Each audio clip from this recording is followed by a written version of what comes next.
The day Krillax stepped aboard the USS Frontier marked the first official exchange between the Vexari Confederation and humans.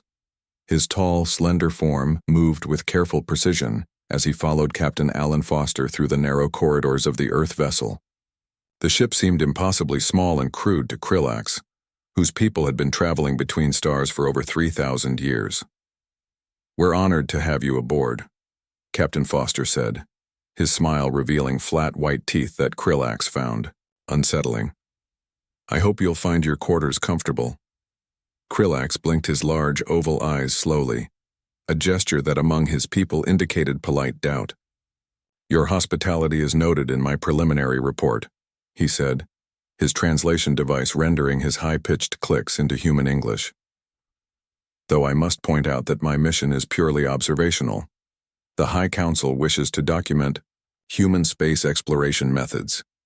What the alien didn't say was that the Vexari Confederation viewed humans as a curiosity, primitive beings who had somehow stumbled upon faster-than-light travel before developing the proper cultural sophistication to use it wisely.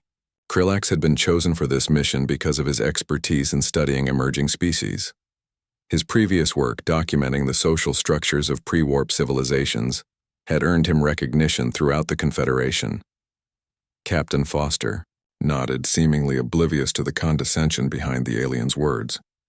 "Of course, we're an open book. Science Officer Wright will assist you with any data you need to collect." Science Officer Olivia Wright stepped forward, extending her hand in the human greeting ritual. Krillax hesitated before awkwardly touching her palm with his three-fingered hand. The Vexari found physical contact distasteful, but he had studied enough about humans to know refusing would be considered rude. "I've prepared extensive access to our non-classified systems," Wright said. "You'll be able to observe everything from engineering to hydroponics.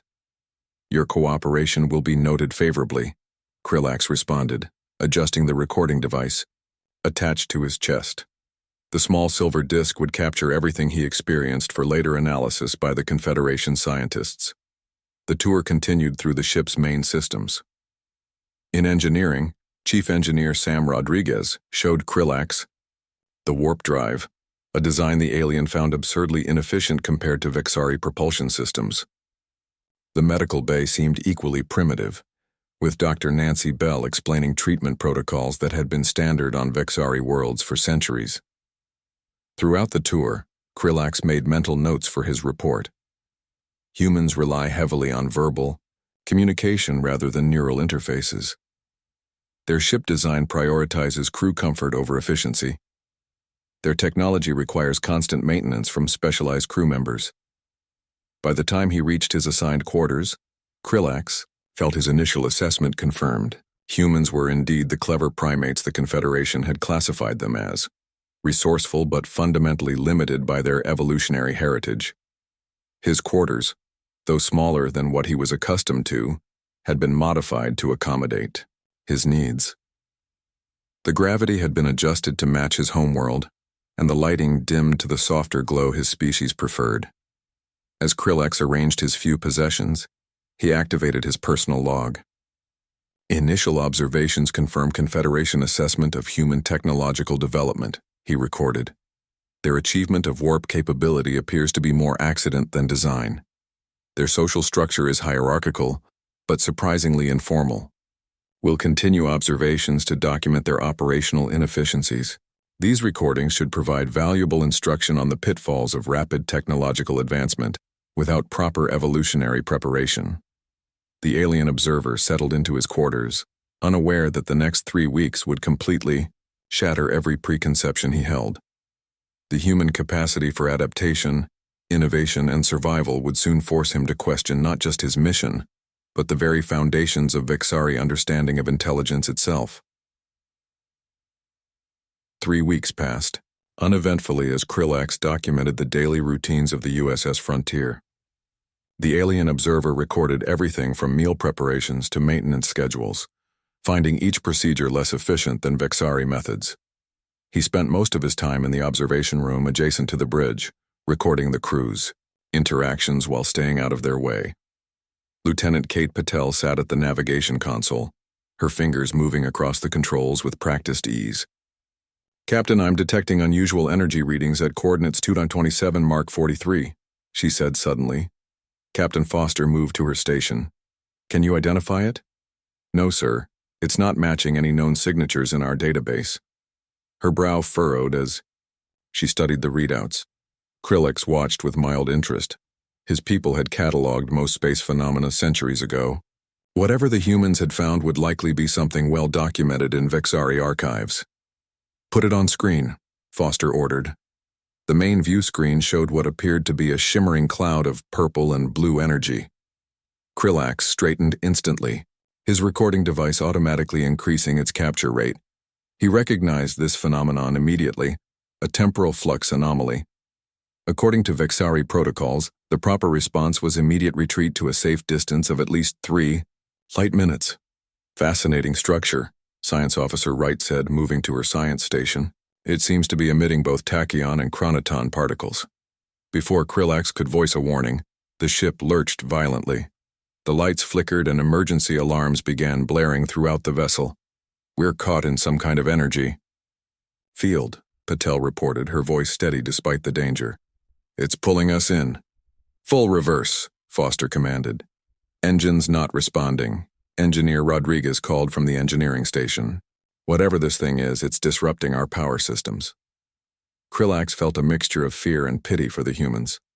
Their primitive vessel stood no chance against a temporal flux anomaly. On his homeworld, he would begin preparing a memorial for the lost expedition. The ship shuddered again as the anomaly engulfed them completely. Screens went dark across the bridge, and for a moment, only the emergency lighting cast an eerie red glow over the crew. What happened next left Krillax stunned. Instead of panic, he witnessed something extraordinary. The humans moved with surprising coordination, as if they had practiced for this impossible situation. Emergency power to life support and shields, Foster ordered calmly. Rodriguez, what's our status? The engineer was already rerouting systems. Main power grid is offline, but I can give you emergency systems for about 6 hours. Whatever this thing is, it's feeding on our energy emissions. Science Officer Wright didn't wait for orders. She had already modified her scanner to work on minimal power. Captain, I'm detecting patterns in the energy fluctuations. This isn't random, there's some kind of structure to it. Foster nodded. Good work, keep analyzing. Patel, do we have any control at all? Thrusters only, sir, and even those are sporadic. Use them to stabilize our position. We don't want to drift deeper into this thing. Krillax watched in disbelief. By Vexari standards, these humans should be in panic mode, following emergency evacuation protocols. Instead, they were adapting, analyzing, working together without wasted motion or energy. Rodriguez looked up from his console. Captain, I might have a way to restore partial power, but it means manually reconfiguring the warp core's containment field. That's a one-way trip into radiation poisoning, Patel said quietly. Rodriguez shrugged. Not if we rig up proper shielding. It'll be dangerous, but not suicidal. Do it, Foster said after a moment's consideration. Take whoever you need. Krillax's recording device captured it all. The calm decision-making, the innovative thinking, the immediate acceptance of risk. His analysis subroutines began flagging numerous contradictions to established Vexari understanding of human behavior under crisis. As Rodriguez left the bridge, Krillax found himself following. For the first time since coming aboard, he felt something unexpected curiosity. These humans were not behaving like the primitive beings he had been told they were. The engineering deck was chaos and purpose mixed together in a way Krillax had never witnessed. Chief Engineer Rodriguez moved through the space, giving orders that were obeyed instantly. His team gathered tools and equipment, their faces serious, but not fearful. We need to manually reset the power couplings and then reconfigure the warp core to emit a reverse pulse, Rodriguez explained. If we get the frequency right, it might push us out of this anomaly. Krillax could not remain silent any longer. This plan violates basic safety protocols, he said, his translation device struggling to convey his alarm. The Vexari Confederation has encountered similar anomalies. Your correct action is to abandon ship and activate the self-destruct sequence. Rodriguez looked at him with surprise, as if just noticing the alien was there. Abandon ship? We're not giving up that easily. He turned to a young engineer. Ensign Miller, grab the radiation suits. We'll need 3. You cannot enter the core chamber, Krillax insisted. The radiation levels will be fatal even with protection. Rodriguez smiled slightly. Not if we're quick. And not if we modify the suits with extra shielding from the deflector array plates. He looked directly at Krillax. You might want to record this. Your people might learn something. The alien's recording device captured everything as Rodriguez and his team prepared for what should have been impossible. They modified standard radiation suits, adding layers of protection that shouldn't work together but somehow did. They gathered tools that seemed primitive to Krillax's eyes: manual wrenches, physical cables, and simple diagnostic devices. The warp core needs to be disconnected from all automated systems, Rodriguez explained to his team. We'll have to jump-start it with a manual power transfer from the auxiliary batteries, then reconfigure the magnetic containment field by hand. Ensign Miller nodded. Like hot wiring an old car. Krillax didn't understand the reference, but he understood, enough to know that what they were attempting should fail. Vexari engineers would never attempt such a dangerous and imprecise procedure. Rodriguez, Miller, and another engineer named Garcia entered the radiation chamber. Krillax's sensors immediately detected dangerous levels of radiation, but the humans moved with purpose, not panic. Rodriguez directed the others with hand signals as they began dismantling panels and reconnecting cables. Their suits will fail in approximately 12 minutes, Krillax informed the engineering crew member beside him. Then they'll do it in 10, she replied with unexpected confidence. Inside the chamber, Rodriguez was bypassing safety systems that should never be bypassed. He was creating connections between systems that Vexari engineering principles would forbid. He was, by all Krillax's understanding, committing suicide while destroying the ship faster.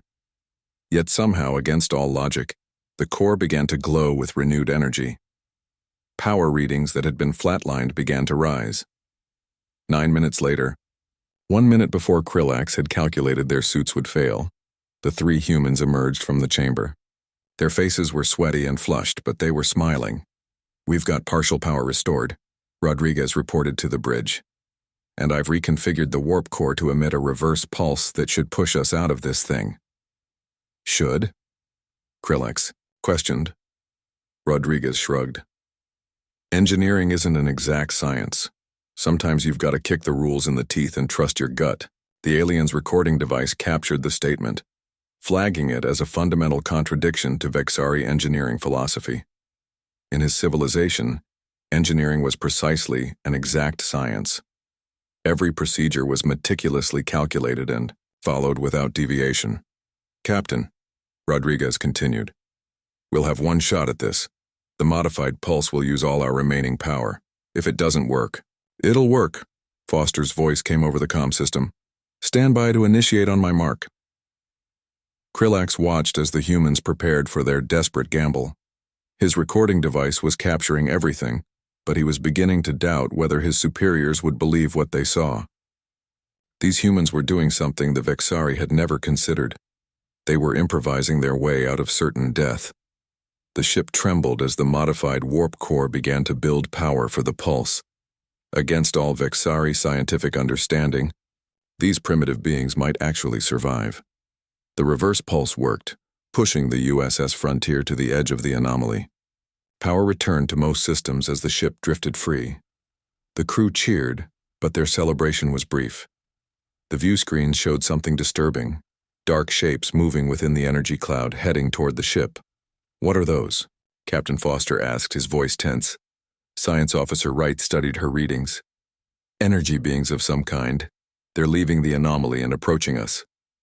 Krillax felt his inner membranes contract with fear. He recognized these creatures from Vexari historical records. Void wraiths, he said, his voice making the translation device buzz with stress. Energy predators that consume technology. My people have encountered them before. What's the Vexari protocol for dealing with them? Foster asked. Immediate evacuation and self-destruction of the vessel, Krillax replied. There is no defense. They will consume all power sources until the ship is dead. The captain frowned. That's not an option for us. Security Chief Lisa Ramirez was already moving. I'm headed to the armory. If they're energy-based, we might be able to disrupt them with our phaser rifles. Standard weapons will be ineffective, Krillax insisted. Foster ignored the alien's warning. Right, analyze those things. Find a weakness. Rodriguez, can you set up emergency bulkheads to seal off sections if they board? Ramirez, modify those weapons however you need to. The crew moved with purpose that Krillax found baffling. The void wraiths were nearly impossible to stop. The Vexari had lost 17 ships to them over 3 centuries. Yet these humans were preparing to fight as if victory was possible. Within minutes, the first breach occurred. A void wraith, looking like a dark shadow with lightning crackling inside it, pushed through the hull without damaging it. Alarms blared as power began draining from that section. They're in Section 4, Rodriguez reported. Security Chief Ramirez and her team rushed to the location. Krillax followed at a safe distance, his recording device capturing what should be the human's last stand. To his surprise, Captain Foster joined the security team. You're the commanding officer, Krillax said. You should remain in a protected location. Foster checked his modified phaser rifle. I don't send my people into danger alone. The security team encountered the void wraith as it consumed a power relay. Their standard phasers had no effect, passing through the creature. The corridor lights dimmed as it fed. Officer Wright's voice came over the comm. Ramirez, try adjusting your phasers to a fluctuating frequency. They seem to resonate at a specific energy band. Ramirez quickly made the adjustments. Everyone, setting 42B, oscillating pattern. The team fired again. This time, the void wraith recoiled, its shadowy form rippling with disruption. It's working, Security Officer Frank Johnson shouted. The creature surged forward in what seemed like anger. It struck Johnson with a tendril of dark energy, sending him flying against the wall. The human collapsed, clearly injured. In Vexari combat situations, a wounded member would be left behind to enable others to retreat. But Johnson's teammates dragged him to safety while continuing to fire. The human was bleeding from a head wound, yet when Ramirez helped him up, he simply wiped the blood away and reached for his fallen weapon. I'm fine, Johnson said, his voice strained but determined. Let's push this thing back. The modified phasers forced the void wraith to retreat. It phased back through the hull, rejoining others that circled the ship. They're regrouping, Wright reported from the bridge. Sensors show 11 more approaching. We need a better plan, Foster said grimly. Johnson, despite his injuries, grinned. Just need more firepower, sir. Krillax watched in silence as the injured human rejoined the defense team without hesitation. His recording device was collecting vital signs that showed Johnson was in significant pain, yet functioning at near-optimal capacity. The Vexari had always considered their emotional detachment a strength, logical decisions unhindered by feelings. But these humans used their emotions differently. Their concern for each other didn't weaken them. It seemed to make them stronger, more determined. As more void wraiths approached, Krillax realized he was witnessing something unprecedented in his people's understanding of combat tactics, a species that might actually defeat an enemy the Vexari had only ever retreated from. With the void wraiths regrouping outside the ship, the crew gathered on the bridge to plan their next move. Krillax stood to the side, his recording device capturing everything. By Vexari standards, the planning session should have been organized and hierarchical. Instead, it was a flurry of overlapping ideas and suggestions that somehow produced results. We can't fight all of them, Security Chief Ramirez said. There are too many, and our modified phasers only push them back temporarily. Rodriguez nodded. And every time they touch the ship, they drain more power. We've got maybe 2 hours before critical systems fail completely. What about the shuttles? Foster asked. Could we evacuate?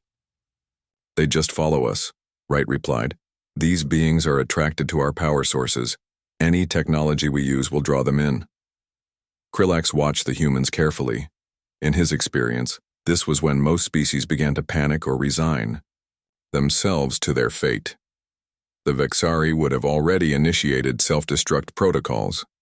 Captain Foster looked thoughtful. If they're attracted to our technology, could we communicate with them? The suggestion shocked Krillax. Communicate? They are predators, not sentient beings. Foster turned to him. How do you know? Has anyone ever tried talking to them? The Vexari Confederation has encountered them many times. We've always classified them as non-sentient energy parasites. Krillax replied. Communications Officer Diane Martinez spoke up. Sir, if they respond to specific energy frequencies, maybe we could use that as a basis for communication, like using light patterns or radio waves to talk. Wright's eyes widened. That might work. Their behavior does show patterns. They're not just random feeders. They select targets and coordinate their approaches. That suggests intelligence, Foster said. Krillax could not believe what he was hearing. You wish to attempt communication with creatures that have destroyed 17 Vexari vessels? 17 ships that tried to fight or run, Foster pointed out. Maybe nobody ever tried to say hello. The alien observer watched as Martinez and Wright began working on what they called a translation matrix. They designed a system that would emit controlled energy pulses in patterns, attempting to establish basic communication with the void. Wraiths. If I'm right about their resonance patterns, Wright explained, these sequences should translate roughly to concepts like hello and we mean no harm. Martinez looked up from her console. Ready to broadcast, Captain. Do it, Foster ordered. The ship emitted a carefully designed sequence of energy pulses. For several long moments, nothing happened. Then one of the void wraiths approached the ship again, but instead of attempting to phase through the hull, it held position outside the main viewport. It pulsed with internal lightning in a pattern that mimicked the ship's broadcast. It's responding, Martinez said, excitement clear in her voice. What's it saying? Foster asked. Wright studied the pattern. It's difficult to tell, but it's definitely a deliberate response, not just random energy fluctuations. For the next hour, Krillax watched in amazement as the humans refined their communication attempts. They adjusted frequencies, tried different patterns, and gradually established a primitive form of dialogue with creatures his civilization had only ever fled from or fought. I think I understand now, Wright said eventually. They're not attacking us. They're curious about our warp signature. It produces an energy pattern they've never encountered before, so they're not trying to drain us dry. They're trying to understand us, Foster asked. Essentially, yes, they're drawn to our engines because the energy is unusual to them, Wright explained. Martinez looked up from her console. I think they're asking for more. Foster considered this. They need energy. We need them not to drain our ship. Maybe we can reach an agreement. An agreement? Krillax couldn't keep the disbelief from his voice. With void wraiths? Why not? Foster replied. If they're intelligent and we can communicate, trade is possible. We could offer them a controlled energy source as a sign of goodwill. Krillax's recording device captured the captain's suggestion, flagging it as a concept entirely absent from Vexari diplomatic protocols regarding dangerous species. The Vexari would never consider offering resources to a potential threat. Yet these humans were proposing exactly that, sharing rather than hoarding, communicating rather than fleeing. As the crew prepared a special energy container as a gift for the void wraiths, Krillax realized he was witnessing something that would force his civilization to reconsider their understanding of interspecies contact. These humans were attempting diplomacy where the Vexari had only seen the possibility of conflict. The energy offering did not go as planned. When the container was released into space, the void wraiths surrounded it immediately. The gift was consumed in seconds, much faster than expected. Rather than satisfying the creatures, it seemed to make them more interested in the ship. They're becoming more agitated, Wright reported, as the dark shapes began moving closer to the hull again. Our gift wasn't enough. Foster frowned. How much energy would we need to provide to satisfy them? More than we can spare, Rodriguez answered grimly. If we give them what they want, we won't have enough left to maintain life support, let alone propulsion. The bridge fell silent as the reality of their situation sank in. The void wraiths were now pressing against the hull in multiple locations, causing power drops throughout the ship. "We need to leave," Krillax stated. "Your communication attempt failed. There is no other option." Captain Foster stared at the view screen, watching the swirling dark forms. "There's always another option," he said quietly. Lieutenant Greg Howard from Navigation spoke up. "What if we give them what they want, but not from the main ship?" All eyes turned to him. "Explain," Foster said. "We could modify a shuttlecraft to emit the exact energy frequency they're attracted to," Howard suggested. "Program it to lead them away from the frontier." "The autopilot wouldn't work," Rodriguez said. "These creatures disable electronic systems on contact. It would need to be manually piloted." A heavy silence fell over the bridge as everyone understood what that meant. Someone would need to fly the shuttle, drawing the wraiths away with no guarantee of return. "I'll do it," Howard said before anyone else could speak. Foster shook his head. "Absolutely not. I won't order anyone on a suicide mission." "With respect, sir, I'm not asking for orders," Howard replied. "I'm volunteering, and I'm the best pilot we have. If anyone has a chance of making it back, it's me." Krillax studied the human with newfound fascination. In Vexari culture, self-preservation was considered the most rational behavior. The concept of volunteering for a likely fatal mission was almost incomprehensible. "Captain," Howard continued, "these creatures are drawn to our warp signature. I can adjust the shuttle's engines to mimic it, but amplified. They'll follow me, giving the frontier time to make repairs and escape." Foster's face showed an internal struggle that Krillax found difficult to interpret. "You realize what you're asking to do?" Howard nodded. "Yes, sir, I do." "I should be the one to go," Foster said.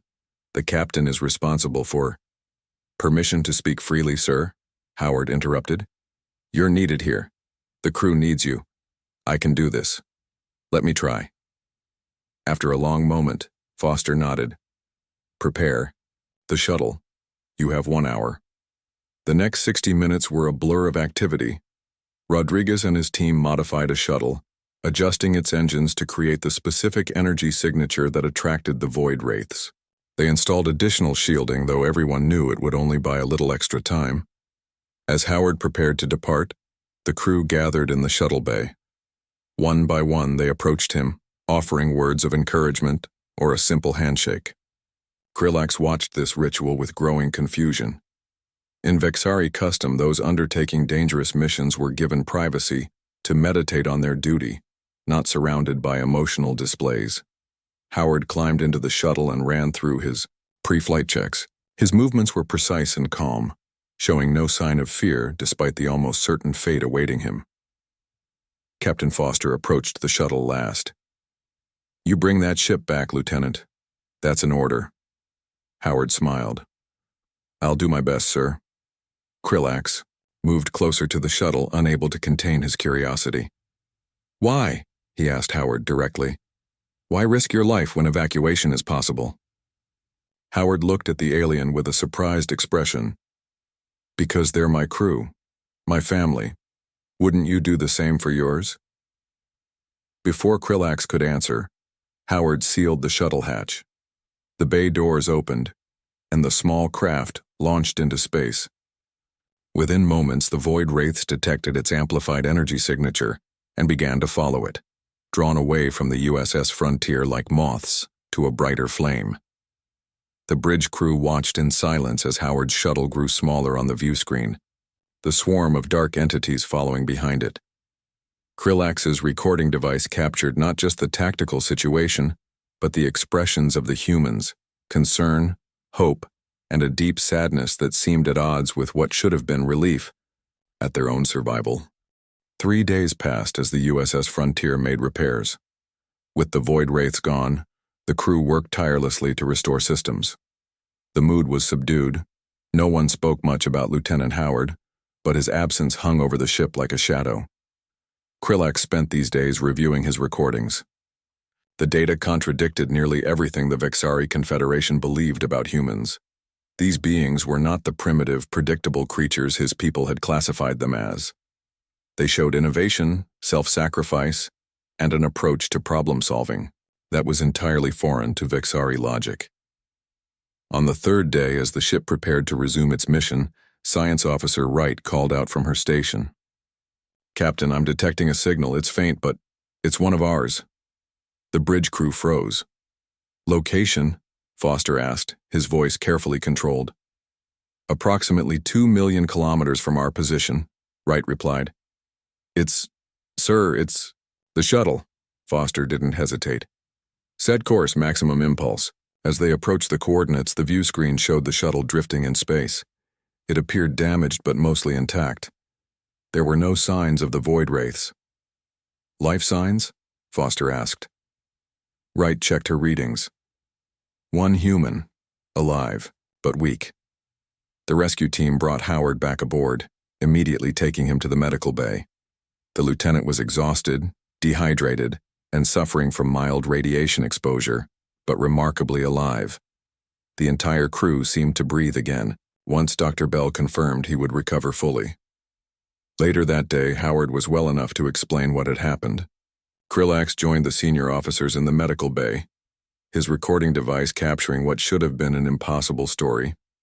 "I led them about half a light year away," Howard explained, his voice still rough. "They followed the shuttle just like we planned, but the further we got from the frontier, the more I noticed patterns in how they moved." He paused, taking a sip of water before continuing. "They weren't just following blindly. They were studying the shuttle, particularly how the engine emitted energy. So I started experimenting." "Experimenting?" Rodriguez asked. Howard nodded. "I noticed they responded differently to different power settings. When I increased power, they got more aggressive. When I decreased it, they backed off. So I started creating patterns on pulsing the engines in different sequences." "You were communicating with them," Wright said, her eyes wide. "In a way, yes. After about 12 hours, I realized they weren't trying to drain the shuttle dry. They were in learning. They were studying how to draw energy without destroying the source." Krillax moved closer. "That contradicts all Vexari observations of their behavior." Howard shrugged weakly. "Maybe no one gave them a chance to learn before. I started showing them how to sync with the shuttle's power output, taking energy at the same rate it was being produced instead of all at once. You taught them sustainable consumption," Foster said, amazement clear in his voice. "More like symbiosis," Howard replied. "By the second day, they were drawing power without damaging the shuttle systems. By the third day, they seemed to lose interest. They drifted away, heading back toward the anomaly."